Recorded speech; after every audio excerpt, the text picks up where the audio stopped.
All right, welcome back or welcome to the Yogi Roth Show. I'm excited. I've been doing this quarterback series, talking to quarterbacks around the concept of making it.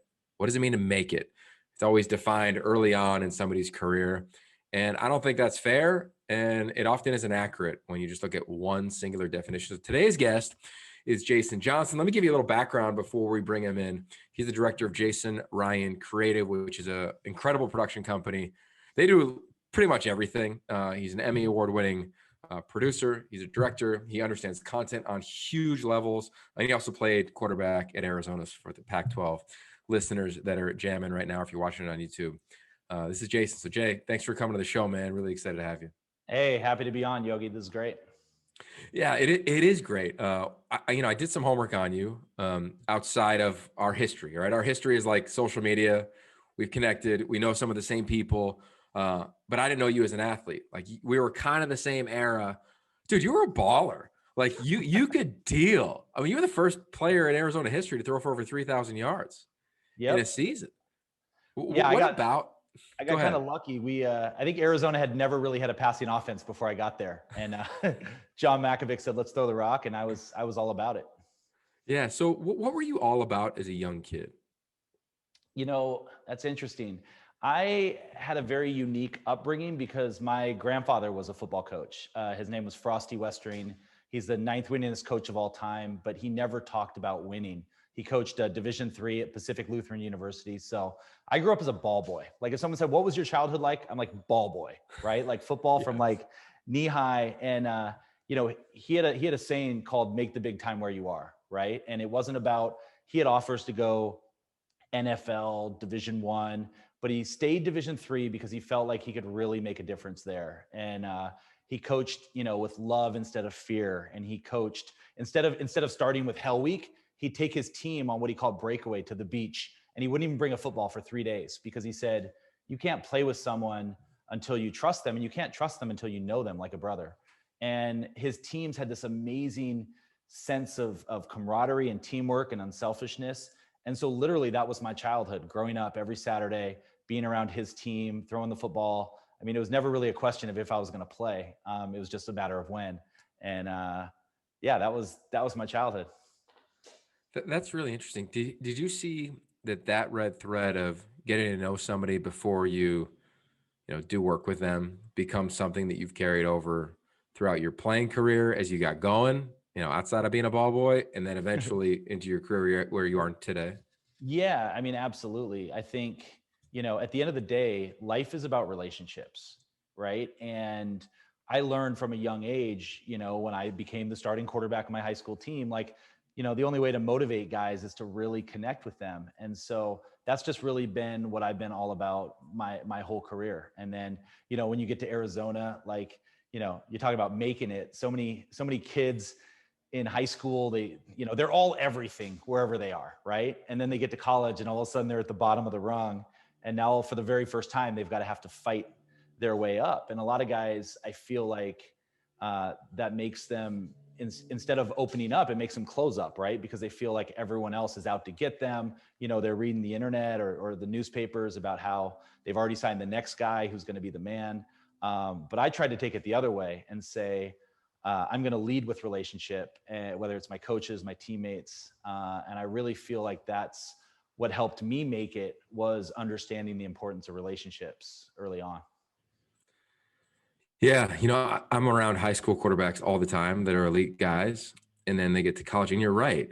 It's like at 16, you shut out the world because everybody's trying to get at you. Mm-hmm. And then once you sign somewhere, everybody ain't trying to get at you anymore, but you have this mindset, and it's hard to be vulnerable. And it's the ultimate team game. So for you as a storyteller, have you always been a vulnerable guy? Because you have to be vulnerable to be able to share some of the stories we're going to talk about. You have to, right? And I always was. And going back to my grandpa is funny. He had a thing he did with his team called Afterglow. And he felt like, you put all this work in, right?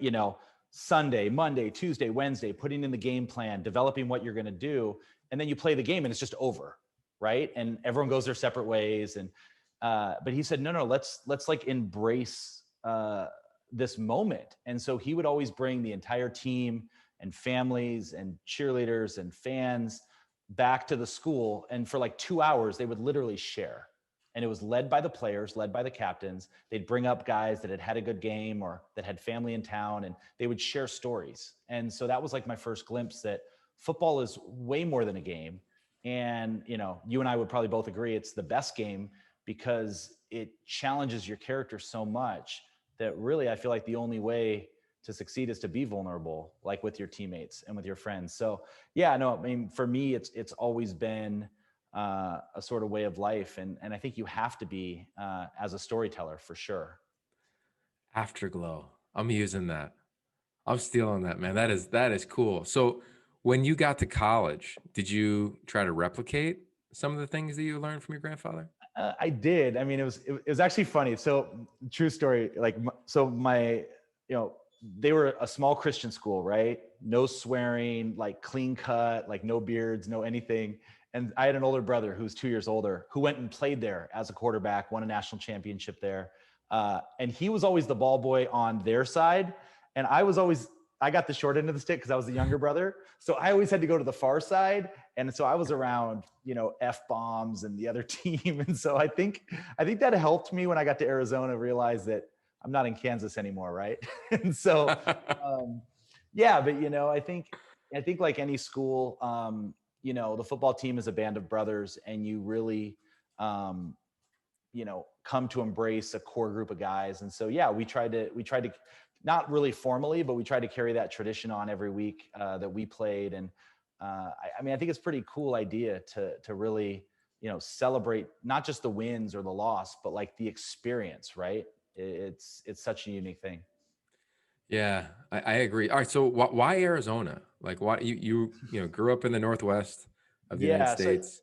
yeah, it's funny. So I grew up in you know, I grew up in a town called Puyallup, Washington, right? This hometown of Brock and Damon Heward. Their youngest brother, Luke, was my age, and they were the Huskies, right? They were purple and gold. They beat my high school like 16 years in a row. And then, you know, my grandfather coaching just down the road from the University of Washington, they were always kind of in the shadow. So I just knew that like, I knew I wanted to play in the Pac-10, and I still call it the Pac-10 to this day. I knew I wanted to play in the Pac-10, Pac-12, but I also knew I wanted to get out of the Northwest, right? And so, you know, I took a recruiting trip to Arizona. I was being recruited by Arizona State, but you know how it is in quarterbacking. There's such a rivalry as far as who signs where. Like Carson Palmer had already signed at USC, so I wasn't going there. Right. And, you know, someone else had really signed good at Stanford and Cal and all these places. So our head coach at the time was Dick Tomey. And Dick Tomey was actually a good friend of my grandfather's. And he actually was one of the closest sort of embodiments of that, I felt like, at the Division I level. And I remember on a recruiting trip, he actually had the whole team over to his house. And he stood up and he introduced every single recruit that was there. And then he introduced every single player that was there. I'm talking, this is 40, 50 guys. And this is not like name. This is like intimate details about each guy, where they're from, where they're all about. And I'm like, you know, this guy cares about people. And I also played my senior year 12 games in the rain. And I'm like, I want to go somewhere where it's not raining ever. So I kind of found both of those things, the weather and the family values I was looking for. Yeah, so let's keep going down the values. I think it's fascinating. Like one of my favorite phrases is form versus essence. So the form of Afterglow back in the day when you were growing up and playing was like everybody come into the team room or the locker room and share, right? The essence of it was like connectivity, right? Going deep. Curious when you got to campus, right? And there may have been an F-bomb. I mean, God forbid there was a party every once in a while after a game. Like we've all been to Tucson. We know what campus is like. It's a good time. How did you cultivate the essence of that? And did you?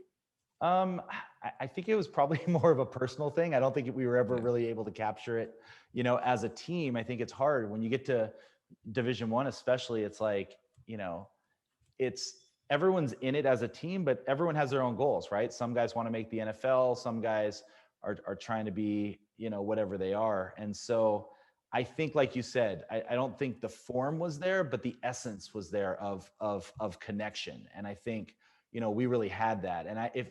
And tell me if I'm wrong, but if you look back at your own playing days, some of my best memories are not the games.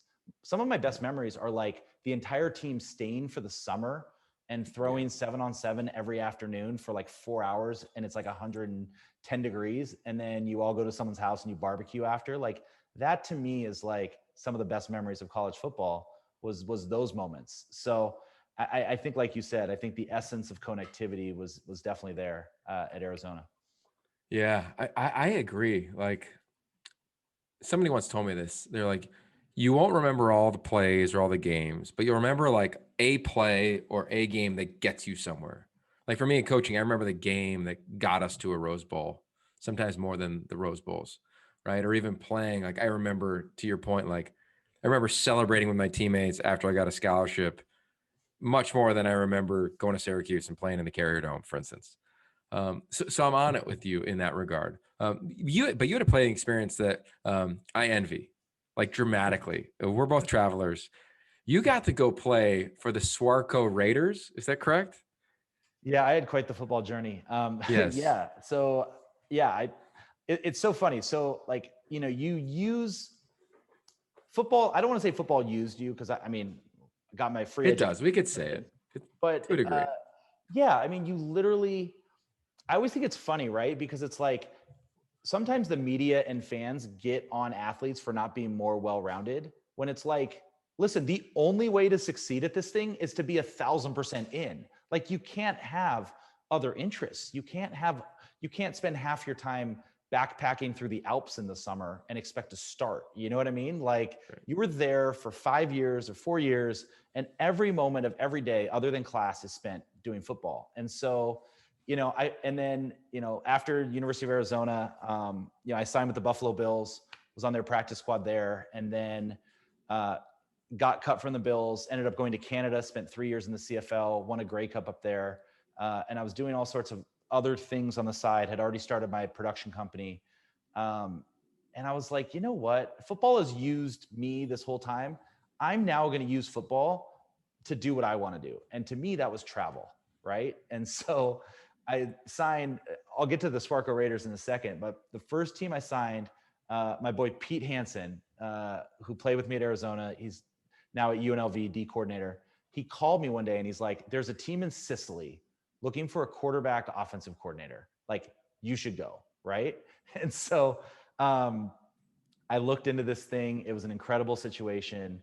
And I didn't know anything about Sicily or European football. My brother had played in Germany for 2 years. And so, so I played a year in Sicily, which was incredible, for the Catania Elephants. And then after, it was phenomenal, right? My brother played for the Unicorns in Germany. And then after a year in Italy, and I can go into some of those stories, but my buddy who was my receiver and I said, okay, that was fun, but it wasn't the highest level of football. Like, where is the best football in all of Europe? And it turned out to be Austria at the time. And so we signed with the Swarco Raiders, Tyrol, moved to Innsbruck, Austria, right in the middle of the Alps, and played, like, to me, to this day, one of the most incredible, fun seasons I've ever had in my life. Yeah. I mean, I always wonder if the internet was good back in my day.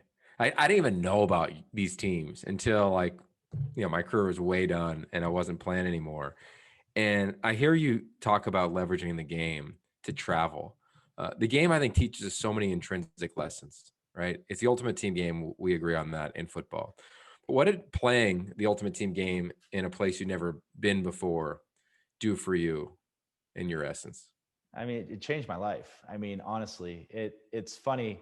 And I'll get back to why, but yeah, it was just so fun. Like, I mean, and you'll attest to this, right? Like when you're fighting for playing time and you're trying to make a team, like it's so stressful and it's all these things.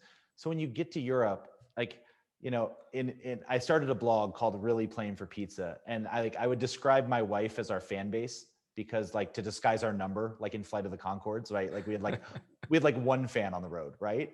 But when you're out there, the game is the same, truly just playing the game is just a joy. And I got to be my own offensive coordinator, which was awesome, right? And I got to literally take all these things I had seen at all these other places. And then on top of that, like the culture, right? You talked about how did it change me? Like I'd always wanted to travel. I just never had a chance, right? I had never been to Europe at all. So like on the flight over, I stopped in London and went to like 4 soccer matches and like went to Chelsea and went to, Arsenal and all these places. And then in Italy, we'd only practice 3 times a week.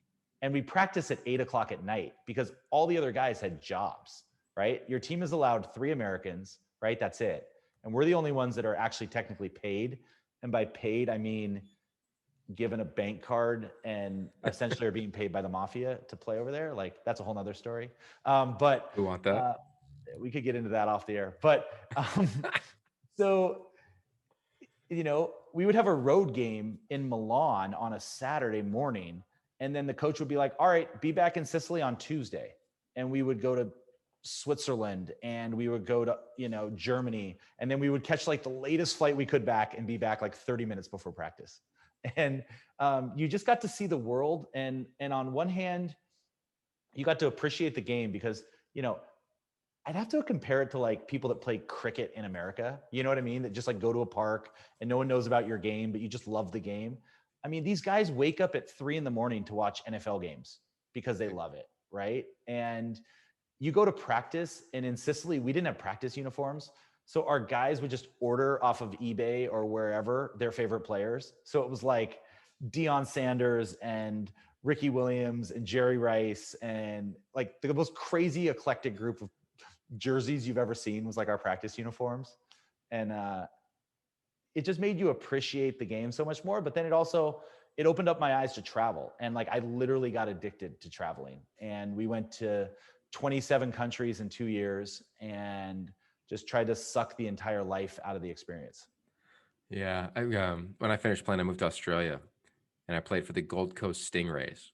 Okay. And our quarterback was 40 and our center was 18. Now, mind you, in college, Larry Fitzgerald was the guy who took my job and I was his backup.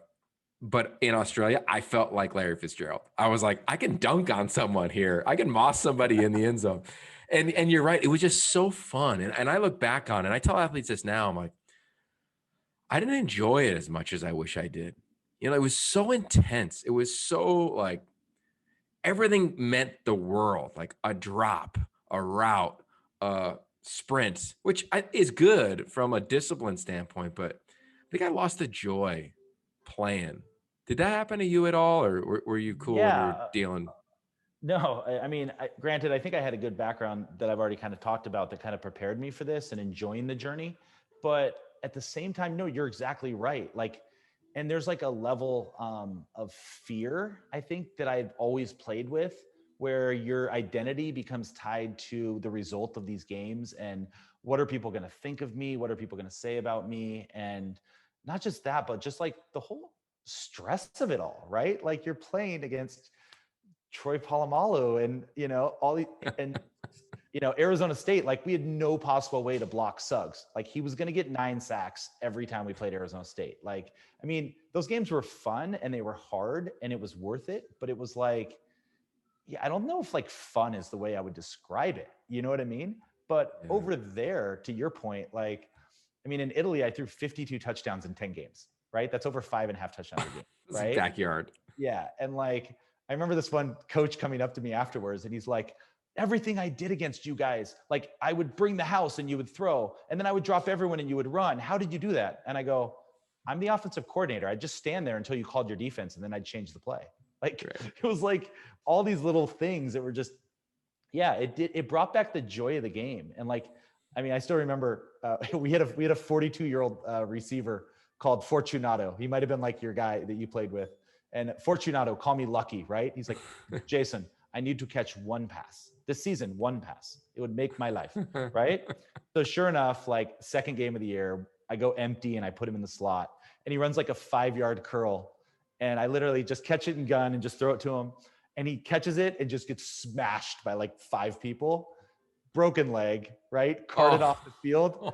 And he goes, and as he's getting carted off, he looks at me, he's like, Jason, incredible. And I'm like, you just broke your leg and like loved it, right? Like, so yeah, it was definitely it was definitely crazy. I mean, on the way to the games, like the bus would stop for like a smoke break, right? Like Yeah. the whole offensive line would like come out and you're just like, what? Like there's just so many, like honestly, my season in Italy, I still talk to a lot of those players to this day. And that was 12 years ago. Like they're still buddies of mine. And it was such an incredible experience. But like, there's just, I would only describe it as comedy. Like there was like fun and comedy. Like we had one guy, I have to tell this story because it's a podcast and we go a little longer, but our head coach was George Contreras. He's from Southern California, decorated high school coach that had gone over there. So he's coaching, head coach, and he was coaching the D, and I was coaching the offense. And we had this linebacker named Pino. And I think he was like hiding out in Sicily from the law or something. Like this guy was just steroid jacked up. And we're playing a team, and we start dominating him in the first half. And everything's going good. And then my wife comes up to me at halftime, and like, there's no locker room. So like, we're just on the grass, right? And she's like, hey, I just saw Pino outside the stadium in jeans, like drinking a beer. Like what happened to Pino? I'm like, I have no idea. So I literally in my uniform, like go outside, find this guy. I'm like, Pino, what happened to you? He's like, coach said I'm out. Right. And I'm like, okay. So I come running back in, I find our head coach, and I'm like, did you just kick Pino off the team? Or like, why is he outside drinking the beer? He goes, no, I told him he's out. Like we're playing an easy team, like sub out for a play. And he literally went, got changed and left the stadium. And it's like, and you're just laughing, and it's just so much fun. And like the Italian grandmas are having you for dinner 3 times a week. And it's just, I like to this day, like some of the most incredible fun years of our life playing overseas. Yeah, sport can do that. I've always wished, and some of this kind of exists because you're so plugged into the international scene. It's like our friend Cody Hawkins is as well, like guys that have just done a ton over there, is that when a player's career ends in college and he's not necessarily an NFL player, I wish they all had to go do like a gap year to just decompress from the game. Because I think like when it cuts you off, like I don't care what level you play at, it could be D3, D2, D1, high school. It's hard. It's like, whoa, where's that identity, man? Like I used to be the man. And I think when you travel and play, curious if you'd agree, you can let the game go because your eyes almost widen. You're like, whoa, there's a world out there outside of 105 guys and same sweatpants walking through campus or whatever the situation may be. Yeah, no, that's it. A football gap year is like an incredible idea. Like, yeah, it should be mandatory. And I actually think like, no offense to the Arena League and all these other like small leagues in America, but it's like, dude, if you did not make an NFL roster, like don't go play for $200 in Iowa in like a crappy thing where everyone's still trying to like make the league. Like I would tell every player in all of college football to go play a year overseas. But you have the rest of your life to work. And like you said, for me and the couple guys I was with, we were like on that route. It was almost like a farewell tour to the game, so to speak. Yeah. Right. And like to this day, I even have a picture of me. We won this thing called the Euro Bowl, which is the European Championship. And I have a picture of me like silhouetted looking back at the stadium that someone just took. And like, I literally remember like, this is the last real time I'm going to wear a uniform, you know? And like you almost get emotional thinking back about it, but it's like what a journey it's been to like end it in like Austria, you know, playing overseas. But it's like, as I was doing that, you know, you're kind of seeing a wider world and you're letting go to the game. And the funny thing about all of that is that my wife had told me when we went to go do this journey, you know, she was an on-air talent. She was a national sports reporter in Canada. And we both like gave up everything we were doing to go to Europe and play. And she's like, while we're over here, you have to figure out what you're going to do with the rest of your life. Right. And I brought a Canon 5D camera with me. And everywhere we went, I just shot pictures, video, photo. And it was like literally walking the streets of Europe for 2 years that when I got done, I'm like, I don't want to stop taking pictures. I don't want to stop creating content. Like I already knew it's what I wanted to do, but it was like, that literally was my internship to becoming a DP and director was, you know, walking through markets in Italy, you know, it was incredible.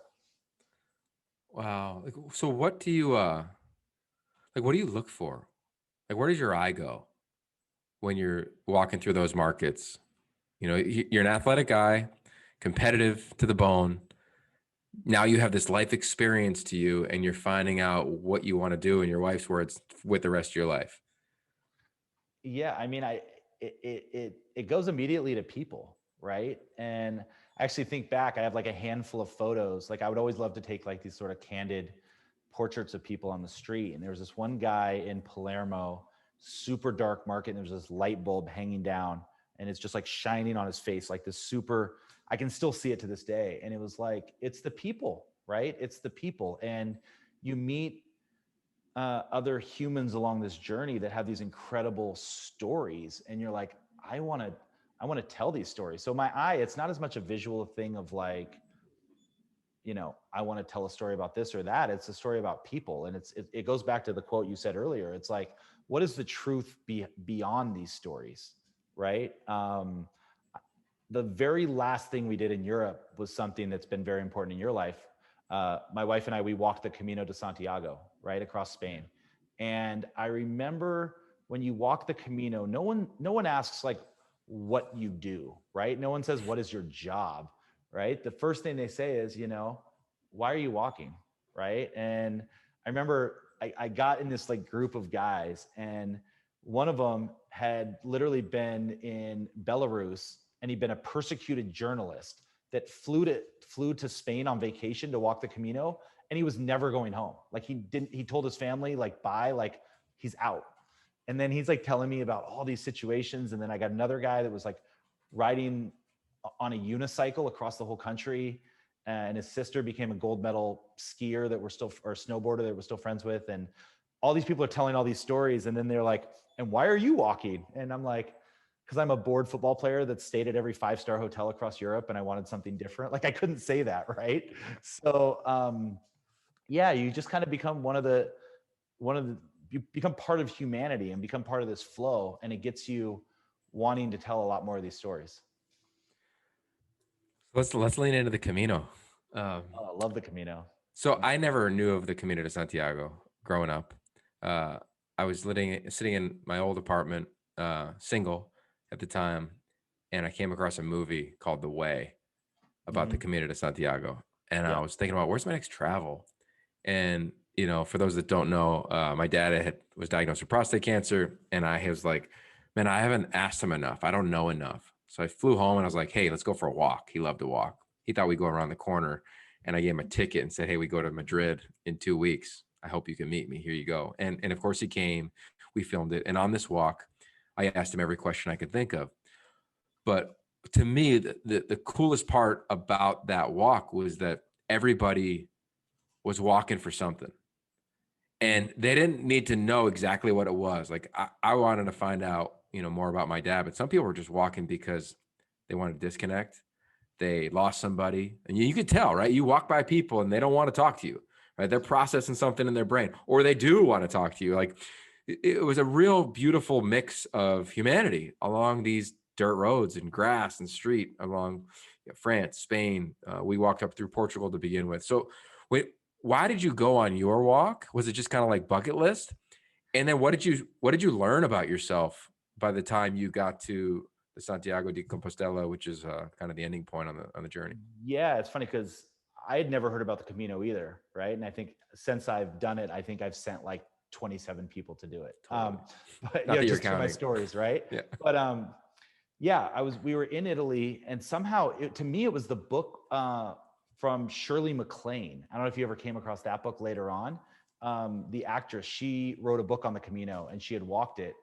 And like I said, we'd been in Europe for 2 years, and we'd done all the big cities. We'd done Prague, and we'd done Paris, and we've done Stockholm. It was like, I want something completely different, right? And I read this book, and I'm like, we need to do that, right? And so to your point, for people that don't know, the Camino is this traditional pilgrimage to a church in the top corner of Spain called Santiago de Compostela. And there's trails that start all over Europe.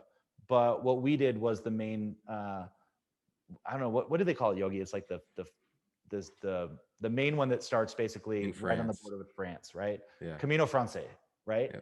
And so I think for me, it was it was saying goodbye to sort of, it was almost like a transition, right? Before then I had been a football player. Like that moment I just talked about was 2 weeks before this, right? I just finished playing football.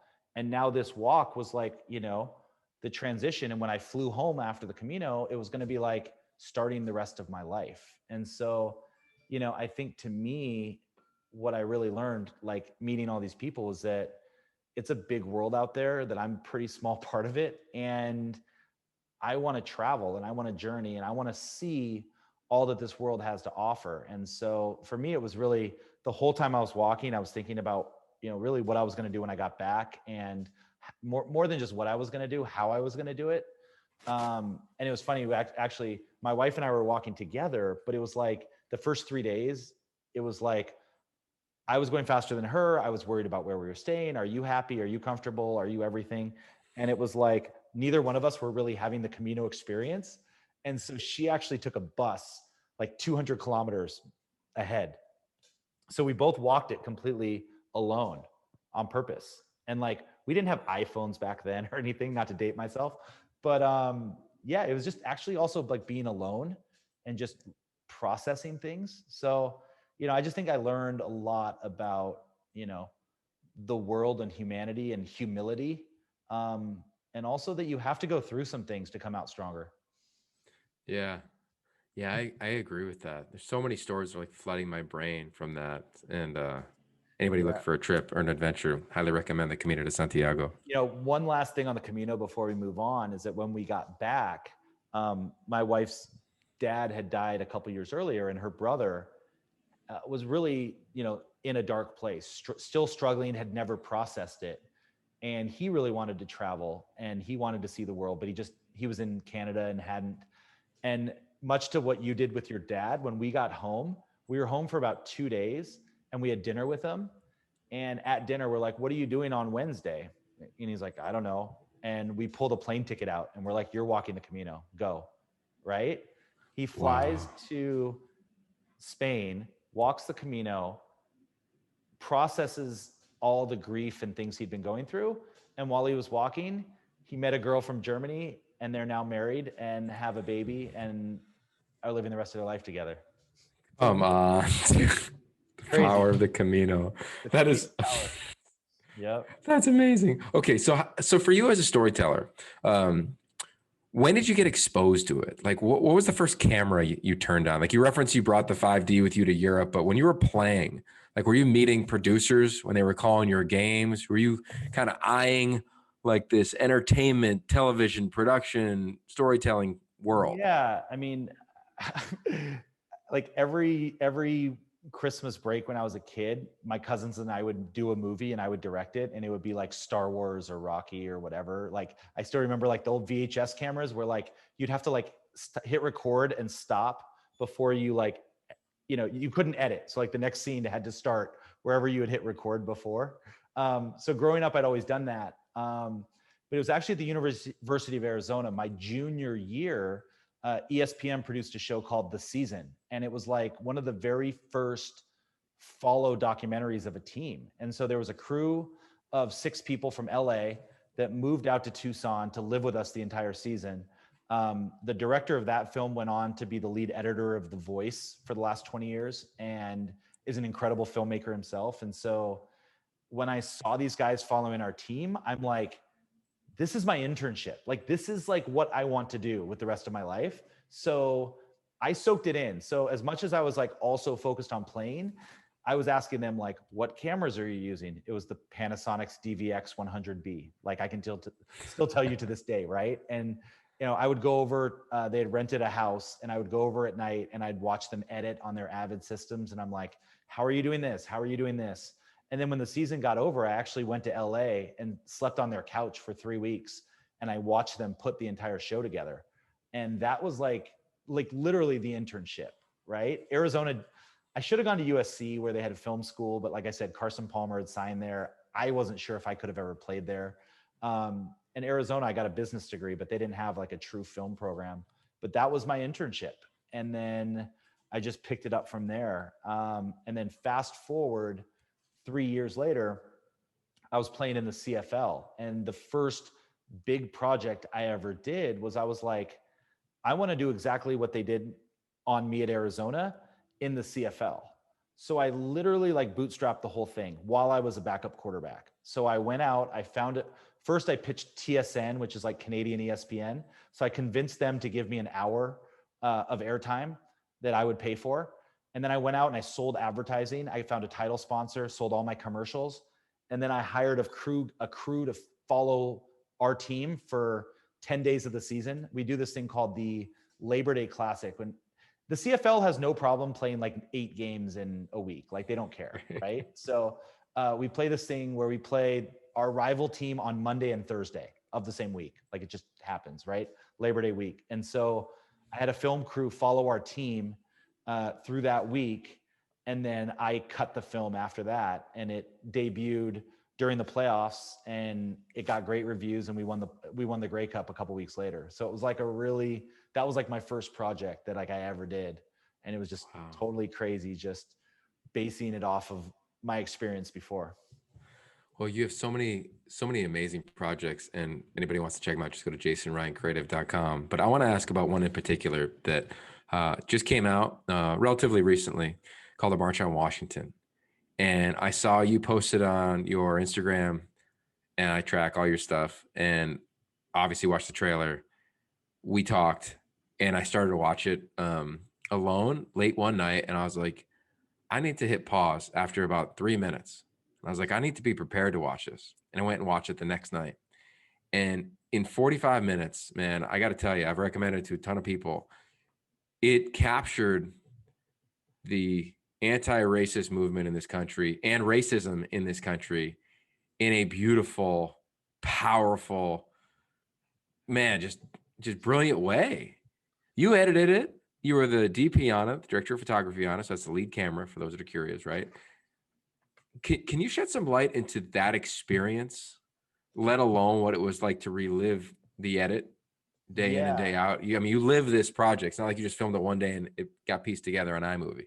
No, it was a 14-week edit, right? So it was 3.5 months we spent working on this film, and humbled by your words and that it had an effect, which was our goal. So I do a lot with ESPN, and I was really, really lucky over the past year to be involved in a lot of projects with a group of ESPN called The Undefeated, right? Which is the intersection of race, culture, and sports. And I've done a lot of pieces on social justice in the last year, mostly focused like from the world of sports and how sports was handling this movement. But this project came along, which was a collab with Nat Geo. So it's National Geographic and ESPN producing this project. So yeah, I got brought in. The budget was a lot smaller than a lot of 30 for 30s or things. So we had to just, a very small group of us just lean into it. And we had an incredible director. His name is Marquise Daisy. He'd worked on, the Michael Vick 30 for 30. He'd done the Randy Moss 30 for 30 as a producer. And so the crazy thing about this film is that the whole premise of it was the March on Washington happened this year, and we happened to have a few cameras there. Like that was it, right? And go make a film about the entire civil rights movement because we had a couple cameras at the March on Washington this year. And so, we decided to try to frame the 1963 March on Washington that was obviously Martin Luther King, I Have a Dream speech, right? And everyone knows that speech, but there was so much more to it than that. And what a lot of people don't realize is that a lot of the issues that Martin Luther King was talking about that day, we're still dealing with now. He was talking about police brutality. He was talking about equality. They were talking about voting rights. They were talking about education. They were talking about legislation and whether or not, that the laws of the country would actually protect people of color, And so we dove into this film, and we shot 3 interviews the first day. And one of them was this guy, Wes Moore, who's incredible. And after that first interview, I looked at the director, I'm like, we got to film here. And so we literally just started shooting interviews and trying to build this whole thing out. And yeah, I feel like I learn as much doing these projects as someone would watching them. And so for me, it was just an incredible chance to sort of try to, shed new light on events that people already know. So I really appreciate what you got out of it, for sure. Yeah, I just gotta, when I watched it, I was thinking about you in the edit because you live these things. And in one way, I think when you're in an edit, you live it and like you don't become numb to it, but like you've seen it so many times. What was it like seeing that so many times? I mean, we're talking about George Floyd. We're talking about, runner being gunned down. We're talking about like heavy stuff. And you're a guy who's played sports with people from every background imaginable, from Austria to East LA. Yep. Yeah, it was nuts. And the crazy thing, like you said, is like, we're cutting, and for anyone that wants to see the film, it's available on Hulu right now. You can check it out, The March on Washington. But the crazy thing was literally, like you said, we had all the raw footage of these events, right? Like when you're editing a show, you don't quite know what direction it's going to go. So you try to get all this material in. Like I had 6 different angles of the George Floyd murder. I have body cam footage of the police officers still riding with him in the ambulance after he's already dead. And we're watching this day after day after day. And it's really heavy. You know what I mean? And I think the director said something to me while we were doing this that was really interesting. He said, most people, and especially white people, you can kind of, when you've had enough, you can turn it off, right? Yep. You watch it, it's on CNN. Okay. Yep. I'm going to watch something else right now. But for the people that live this and the people that experience this, they can't turn it off. It's literally every day of their life. And so, as we're going through this, you start to find you have so much empathy for these issues, and especially me thinking about all the teammates I played with and the things that they've had to deal with. And so, yeah, it was heavy, but at the same time, there was this sense of purpose. Like, this is a powerful story and we want to share this with the world. Yeah, I've always felt that quarterbacks have to bear the burden of influence, right? Like you throwing the ball well or not could have fired your head coach and fired somebody answering the phones. It could also get him his dream contract or their dream job. Like that's the influence you have at the position. I think the same thing in storytelling, whether I'm broadcasting games or whether you're in the edit, like we have to embrace the burden of influence and not run from it, right? We've seen the docs. I'm sure you've worked on pieces that have so many people involved that it just ends up being average. Mm-hmm. And at some point, like you're overdoing that and you want to elevate your voice. And anyway, I just think that you did that and your team did that in a strong way. So recommend everybody to watch that. I want to ask you about storytelling next. I mean, you've done a lot. What in your eyes? I think people listening are like, well, I tell stories, right? I ask every locker room, how many of you think you're storytellers? A few hands raised. And I say, how many of you got Instagram, Snapchat, Twitter? And I'm like, you're all telling a story one way or the other. So for Yep. you, what makes a story really compelling to tell when you're presented with it? That's such a great question, right? And I think uh, it's funny, the great stories throughout ages, whether you're looking back at the Bible all the way up to like a Pixar film, right? A great story is a story about someone overcoming something uh, and becoming different along the way. So I'd say what I look for in a story is a journey, right? It's a journey, and it doesn't mean, always, trying to conquer the world and win a championship. To me, a journey can be internal too. A journey can be something that someone is going through. And the other thing I look for is conflict and stakes, right? Like, you know, to me, the best stories are the ones where someone really has to deal with that one thing in their life that is their, their flaw or their toughest thing, right? So when I'm looking for stories, and the stories that I like to get involved with, especially with ESPN, whether it's a player going back to Africa to see his mother for the first time in 20 years, or it's a story of a child overcoming cancer, or it's a team trying to win a championship. To me, I'm looking for a journey that people are going to see and either be inspired or entertained. Really, that's kind of my criteria. Yeah. Two things come to mind with that. Like, one is like the hero's journey, right? Where the hero goes on an adventure, is victory, and he finds victory in crisis and comes home changed or transformed, like fundamental arc. And then two is, as you describe it, I think of that time when you went to Arizona and you're listening to the head coach at the time to tell me reference everybody's name and know an element of their story and be able to move people with that element of that individual. And I think that's interesting. So the follow up to me is like, what do you enjoy doing the most? Right? You're the DP, you edit, you have a production house. If you had your druthers and you had one story to tell, what would you want to do within that story? Oh, that's a good question. It's funny. I joked with people that for a few years I felt like ESPN was trying to kill me with like all these assignments I was getting to like I went with this guy to build. He flies helicopters to the top of mountains and builds ice rinks with his bare hands in Canada.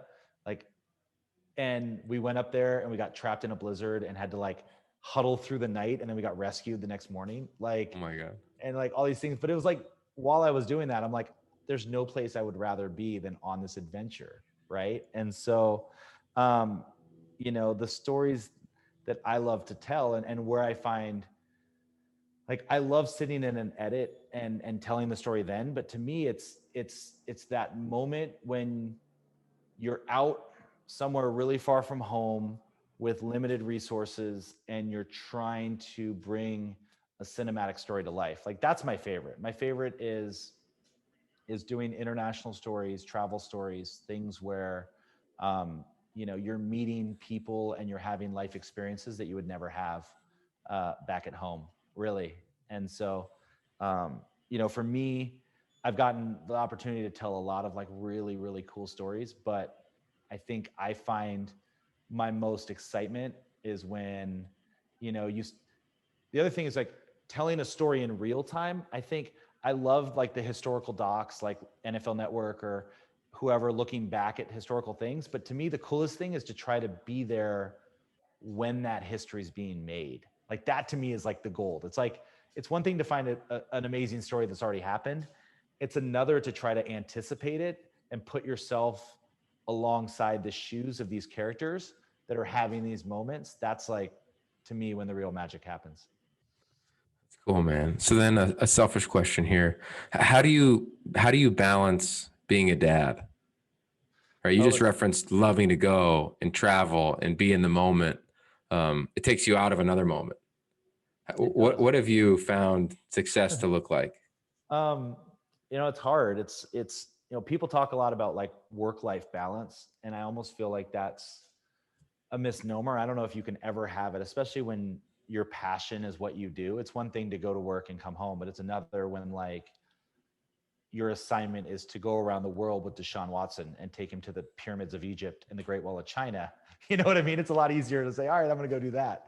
To me, I think the biggest thing is trying to be, intentional with your time and to literally be present, to be where your feet are. You know what I mean? I think a big thing that I've struggled with is, you're at home and you're with your family, but your mind is elsewhere, right? It's thinking about a project or a deadline or a pitch or something like that, right? Or on the flip side, being halfway around the world and wishing that you were back at home with your 4-year-old, right? So to me, the biggest thing is it's not this sort of balancing thing with time as it is as much trying to balance mentally being present wherever you are. Yeah. The challenge continues. I'm not a pro at that. No, none of us are. I did this meditation probably 8 months ago, and I walked into it. It was a creative meditation. It was really cool.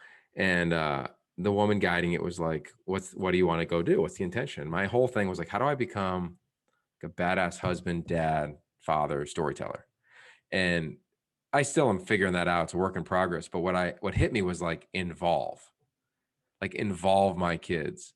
And it was really cool. Like I took our oldest Zane on shoots with me during, the last couple months when it was appropriate, when it was healthy. And just that moment in of itself was like, that was cool. That was like such a game changer for me. Like I think being a jock, you always see like the coach's kids running around practice. And you're like, that's a cool thing.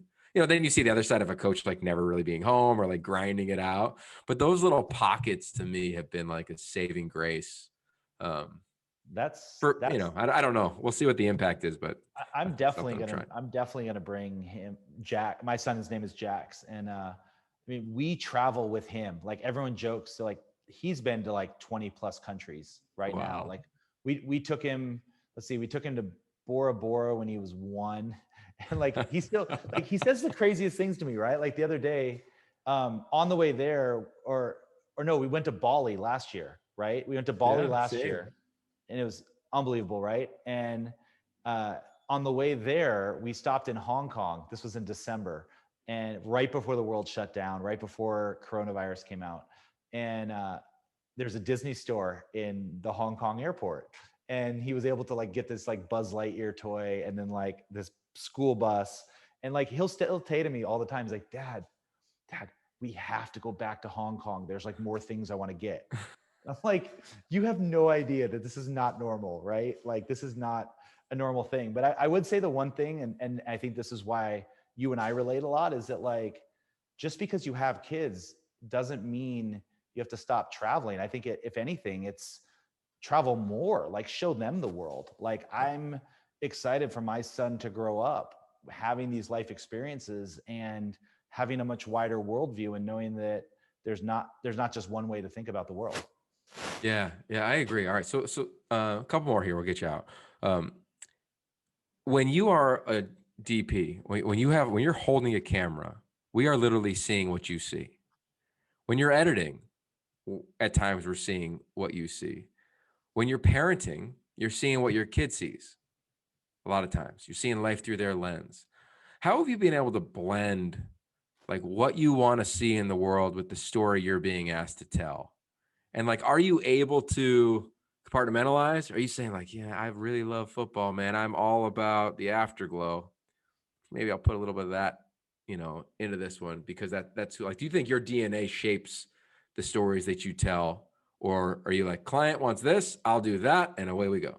No, that's actually a really interesting question. It's a great question. No, I think 100% your films are who you are, right? And I think it's funny. One of my closest friends is a musician, and he's currently writing a new album, and he's talking about the songs are like a reflection of his growth, like as a Yeah. human, right? And he has done some deep meditations on that, and what he comes away with is like, in order for his art to grow, he has to grow, right? And I feel like it's the exact same for me and what I do. When I'm shooting interviews, especially, I'm trying to connect with people far beyond ways than they normally would and try to get to like, what are these universal truths, right? And when I'm editing, the editor holds a lot of power, right? Because not just are they affecting pacing and timing and music, but like the editor really is framing what the story is, right? And I edit and direct most of my own stuff. So to me, it's trying to use this medium to help, you know, give people a glimpse at what you want them to learn.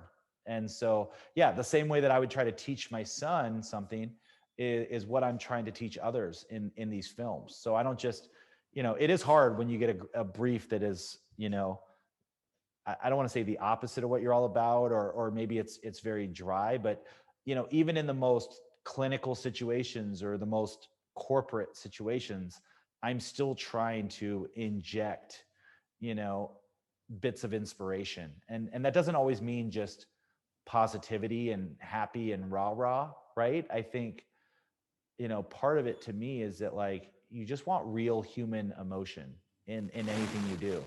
And it's funny, as I was coming up, a lot of my early stuff that I did, I got connected to a lot of nonprofits that had a very strong vision, right? And they're trying to raise money for their cause. And, you could have gone with a lot of just the corporate talking heads of people saying, our organization does this and we save all these people. But like, to me, if I want to, if I was trying to tell a story about homelessness, right? I'm not going to give you facts and figures and tell you there's 1.8 million homeless people in the US. I'm going to introduce you to Tom. And Tom has lived in the woods for 30 years and he's a veteran. And this is what he goes through on a daily basis. And I would hope that, like, as you see his journey and as you essentially walk in his shoes for a few steps, that will change your entire opinion. To kind of come full circle, you talked earlier about how sports and football can like change your opinion of life. And like, to me, football, it's hard to be racist and play football because you're around and and love your brothers, and you could never imagine these things. It's people that haven't experienced these things that have these fears and stereotypes, So to me, it goes all the way back to just like, if you know people, you will connect with them. In the same way, hopefully people can watch the films that I do and the feature stories that I do and come away with something better about humanity. Yeah, that's awesome, man. I think that I've often been said, like, when you see a Malcolm Gladwell cover, it's a Malcolm Gladwell cover. It's a Malcolm Gladwell book. It's his research. I think the same when I see your films. They all don't have the same cover per se, but you can tell what is a Jason Johnson piece. And I think that's and the same with you, man. I appreciate, what you're doing with All American Stories is like really inspiring to watch. And, you guys are you're bringing to life these stories that other people might overlook. And when I watch those stories, I'm changed. And so it's just really inspirational to connect with other people that are trying to do not just good work, but life-changing work, Yeah, thanks, man. All right, so somebody doing life-changing work is my dog. Hang on one second. Go ahead. Somebody doing life-changing work, I think, is Jedd Fisch. Like, he's about it at Arizona. I got to ask you, this is a big Pac-12 audience.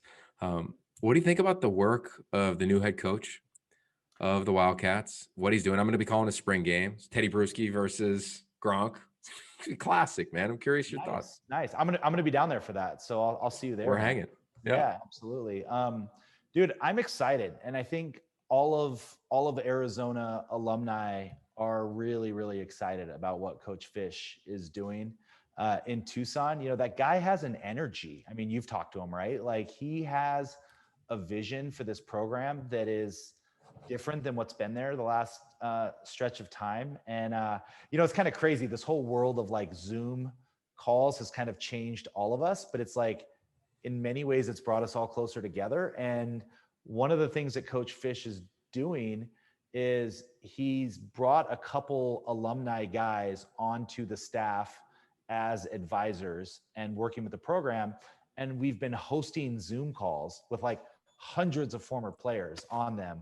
And Coach Fisch will pop on and talk to the guys and tell us literally like what he's trying to do and how we can be involved and, how we're going to grow recruiting and how we're going to change our facilities and all these things. So I'm excited about what's happening in Arizona. And really it's just like the energy that he's bringing. It's really fresh and exciting. I love it. All right, so we're gonna hang out when we get down there. That's a no-brainer in person. Yep. But I appreciate the time hanging out with me on this podcast, man, and sharing your story. If you could direct anybody to get to know you a little bit better, where would they go? I think it's everyone's calling card today is Instagram. So you can catch me Instagram at Jason Ryan Creative. That's the name of my production company, jasonryancreative.com, and drop me a line. Let's connect. What is the Ryan? I gotta ask. It's my middle name. It's like it's like Sean John. Like, right? I'm trying to disguise it all the time. I get so many people that's Mr. Ryan, It's like, right. No, that's just my middle name. So that's all it is. That's awesome. All right. Well, Jason Ryan Johnson, we appreciate you coming on, man. Thanks for the time. Appreciate it, Yogi. Take care, bro. You got it, man. For anybody looking for more content around quarterbacks and the definition of making it, what it means to make it, many different forms and many different shapes. Jason, of course, is one of them. Go to yogiroth.com and subscribe to the newsletter, How Great is Ball newsletter. It's right there when you go to the website. Lock it in. Let me know what you think. And of course, if you have any guests that you want to recommend, kick them over my way. And we'll be sure to try to have them on and talk about sports and humanity. We keep going. We keep rolling here at the Yogi Roth Show. Thanks for joining us. Peace.